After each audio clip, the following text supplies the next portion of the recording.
All this elevator and ADT seems to me, very contrasting. And do you think we can extend such deregulated market for the rest of the service sectors, like in the ADT security market? Okay.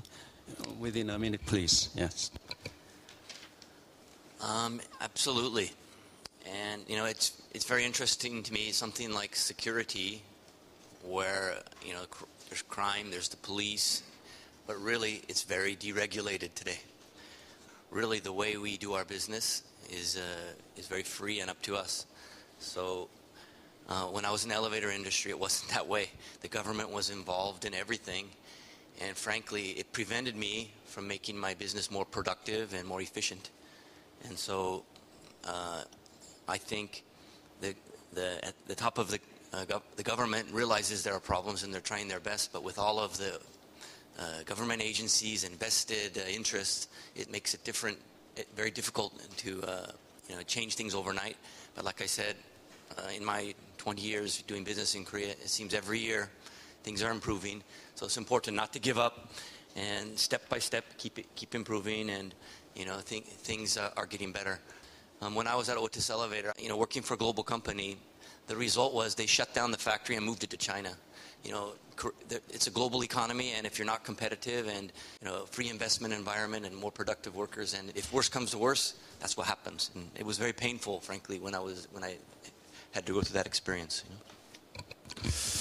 Nakajima-san, you brought in a very important concept, okay?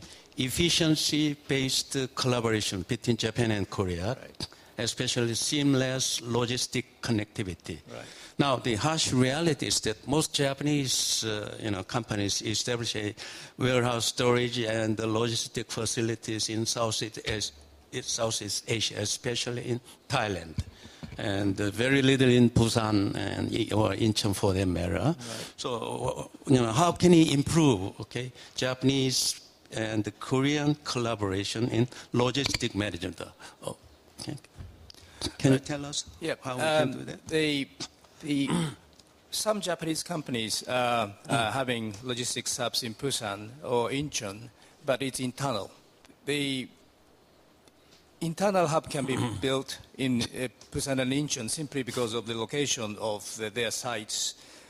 That's the frequency of the vessel calling to local ports are not as often as to Tokyo or Osaka. If the Busan or Incheon need to become a real hub, this one-stop import-export procedure need to be very small. I've been in trading business for the last 37 years.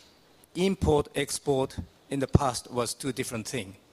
But when it becomes a hub, import-export, you import good, export good, the same good. So why do you need to create two data? So we have to focus very small difference of importing and exporting. Okay. If you use IT, 99% data same. Only the difference is inbound, outbound, different the transport measure. Korea, Japan, both IT-based country. If we can make two countries work together to simplify joint trade procedure, then this transaction becomes less burden. That's the thing I think of, and I think it's possible. Nagasima, important question you brought up. Well, you indicate that the Korean tax authority make a very unpredictable and frequent tax audits, so on and so on. My question is that is Japanese government, adopt the standardized formula for tax investigation and tax audit? Okay, very quickly. Yeah. Well, I just said it happens all over the world. In Japan, the same thing happens. So I'm just not saying that the Korean government is particularly unstandardized.